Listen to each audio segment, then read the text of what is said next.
wasn't so long ago in the history of man's voyage toward a better world that ships were carrying eager passengers toward the shores of a new nation that was just in the building.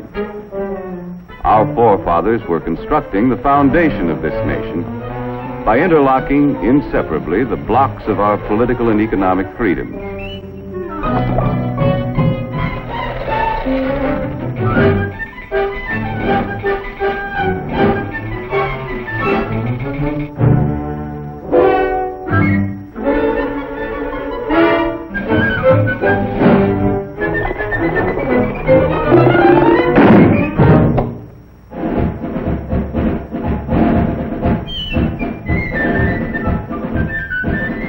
The way of life our forefathers established on this foundation of freedoms drew people from the far corners of the earth, and all those who set foot on these shores had the opportunity to build a better life for themselves.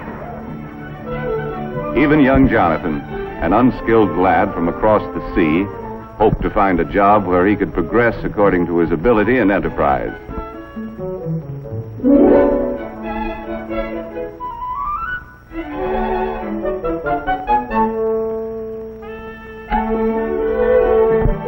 As the years passed, Jonathan's earnings increased.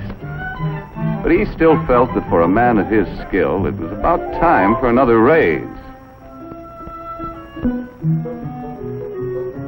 Mr. Blessgravy, am I not the best crown rounder and brim trimmer in ye business? Then verily, methinks I am worth more moolah. That you are, Jonathan. I'm sorry, lad. No raise, Mr. Blessgravy? I quit. Sales and profits down. Phooey, I could run ye business better myself. Hey, why not? My own business. All you need's a little capital, a little push, and an idea. Yeah, an idea. Let's see. So I said to him, I wouldn't wear that hat to a dog fight. Why, there isn't a decent hat in the entire village. And such prices. Imagine paying that much for a poke bonnet. Why, it was an awful thing. Why not? Women's hats. My own business.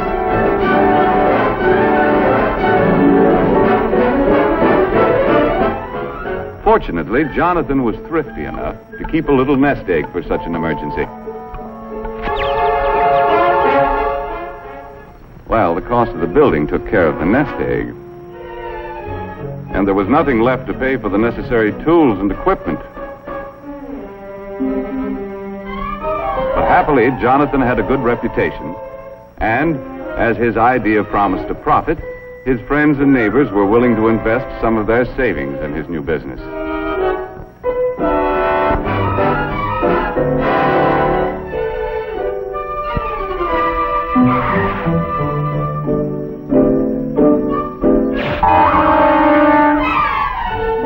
In the nick of time, an enterprising chap showed up with the raw materials to make hats.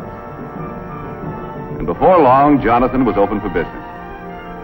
First, he had to advertise. Shop at Bonton, it's the spot. 12 new hat styles, that's a lot. Ladies, get that new hat drill. 30 days to pay your bill. As an expert salesman, Jonathan demonstrated the superior style and quality of his product. He set a price for his creations that the consumer was willing to pay, and sales dollars poured in from satisfied customers. Jonathan had big dreams of the wonderful rewards of being in business for himself. But before he could buy what he wanted, his employees' wages had to be paid. He had to pay taxes.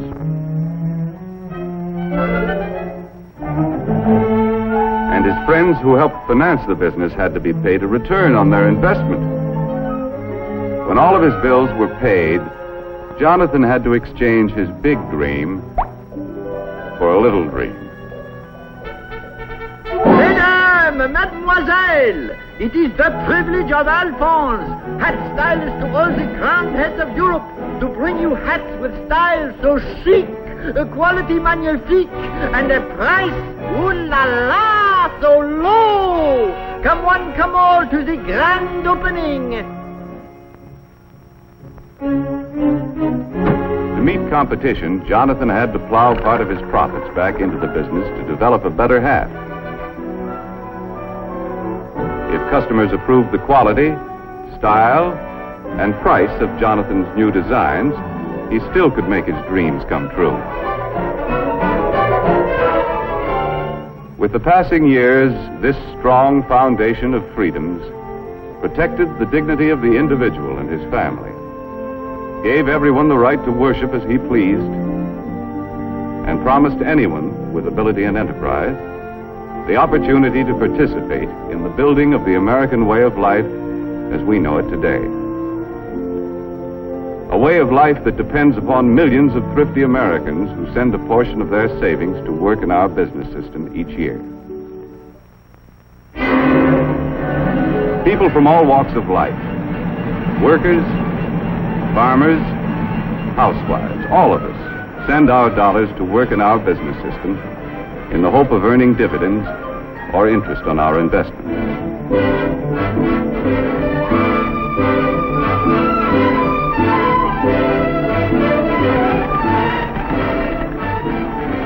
Anyone who has an insurance policy, a bank deposit, or a share of stock is helping to finance our business system.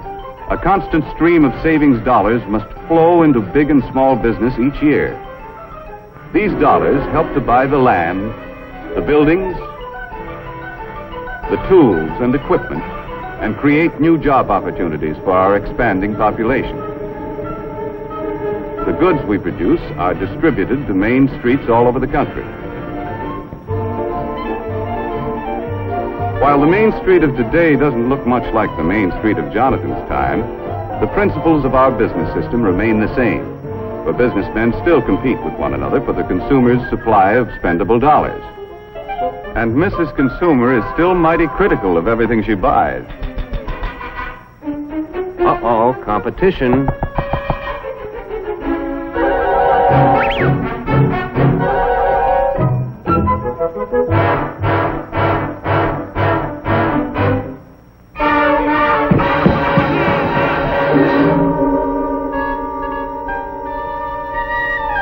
The management of every business has a continuing problem to improve their product to stay ahead of competition, or else.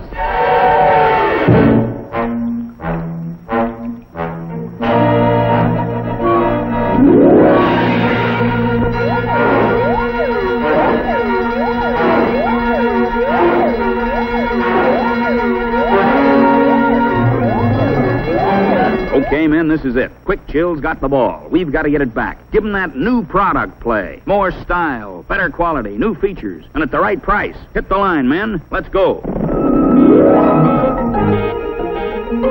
Micrometer, wrench, file, caliper, slide rule. In addition to creating a better product, management develops new tools and more efficient methods to help workers turn out more boxes to sell at a price Mrs. Consumer will pay.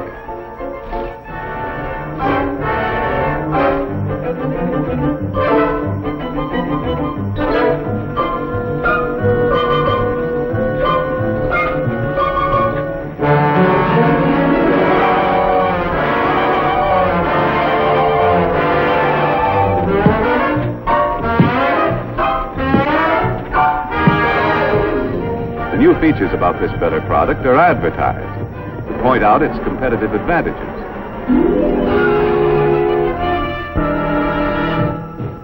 The Auto Magic Perma-Freeze, with plenty of room for groceries galore. The Auto Magic Perma-Freeze, with the super duper store-o-matic door. Just press the button for your ice, a feature that is new, and extra space all over the place for other items too. In the Auto Magic Perma-Freeze, so see your dealer right away. Get a Perma-Freeze today. Ah, yes, dear lady. Perma-Freeze is your kind of refrigerator. High quality at a low price. Sales dollars from satisfied customers once again flow back to Perma-Freeze. A successful business must have enough sales dollars coming in to enable management to pay the expenses of doing business, such as salaries and wages, materials and supplies, research and product development, plant maintenance and repair. In addition to all of these bills, management has to pay taxes to local, state, and federal governments. Any money that's left over is known as profit. Wise management plows part of it back into the business. The remainder of the profit is paid out as dividends.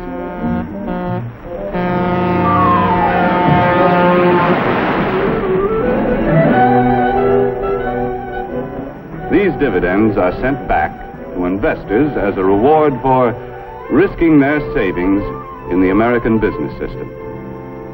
Although occasionally some of us pick a lemon and have to take a loss. The constant investment of our savings through good times and bad has enabled our competitive business system to continue to increase the production of more and better goods to meet the demands of our rising population for a better standard of living. For example, it was only a little more than half a century ago that the average worker had only inefficient tools to help him turn out a product. Low production meant low wages. In 1900, many men had to work 10 hours a day, 6 days a week, to earn enough money to provide their families with the bare essentials. Hand labor was the rule in the home as well as the factory. In many families, the youngsters had to work to add their earnings to the family budget and forego the opportunity to get an education. And with most families in those days, the standard of living left much to be desired. A half-century later, we had invested enough in our business system to provide the average worker with efficient and expensive buildings and machinery to enable him to produce enough in a 40-hour week to earn twice as much as the 1900 worker earned in a 60-hour week. This shorter work week gives us all more leisure time to enjoy a standard of living beyond the wildest dreams of anyone who lived a half-century ago.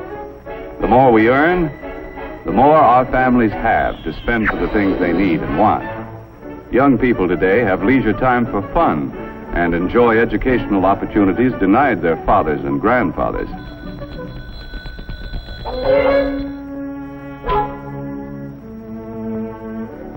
And fortunately, we have been able to raise our standard of living without sacrificing the spiritual side of life, which means so much to the American family. Our business system has continued to provide a better life for our increasing population, in spite of destructive forces which have pounded against our foundation of freedoms with no avail. However, wars, or the threat of wars, interrupt the normal operations of our competitive business system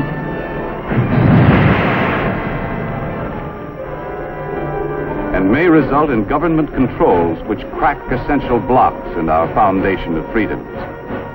In World War II, wages were controlled. Many workers were frozen to their jobs. Farm prices were controlled, and profits of business were limited.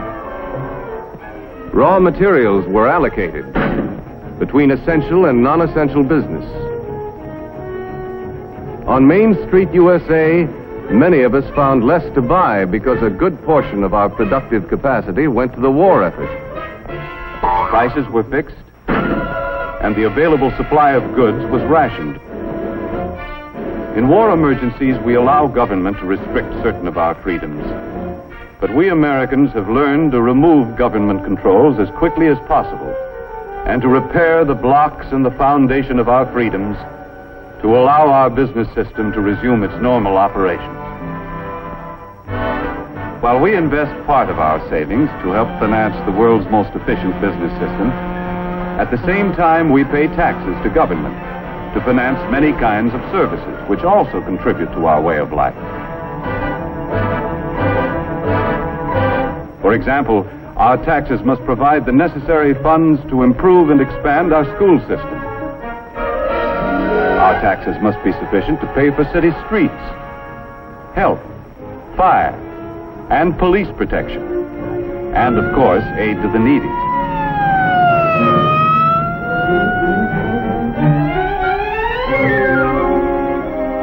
Our state taxes help pay for highways, educational institutions, and, among other things, help to finance important experiments to increase the productivity of our farms.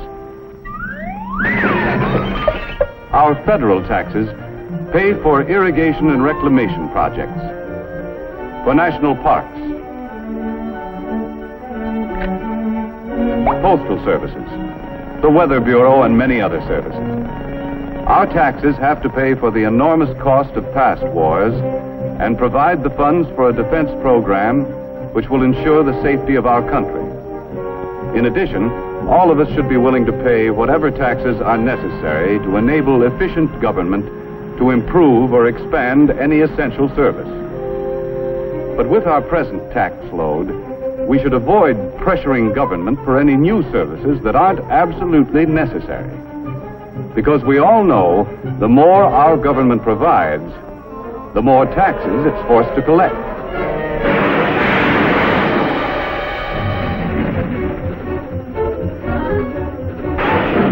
None of us can escape. Big business, small business,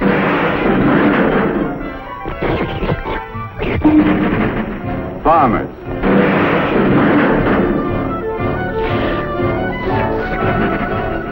workers,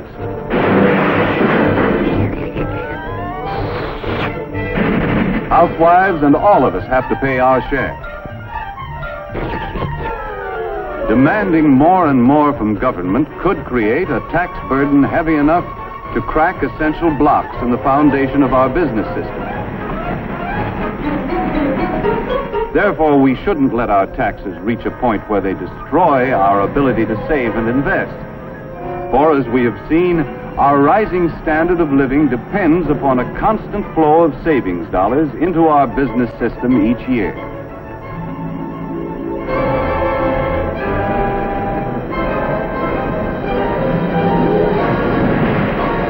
In the future of our country, waves of destructive forces will continue to batter against our foundation. When any force weakens the interlocked blocks of our political and economic freedoms, as good citizens, we must be quick to use the tools our Constitution gives us and repair any cracks that may appear. As long as we keep the foundation of our business system strong, we shall be able to maintain and improve the way of life our forefathers conceived and established. A way of life which gave everyone who came to this country the chance to progress according to his ability and enterprise. Like the youth of yesterday, the young people of today deserve the same opportunity to earn success and accomplishment. And on this foundation of freedoms, continue to build a better life for themselves and their fellow man in the world of tomorrow.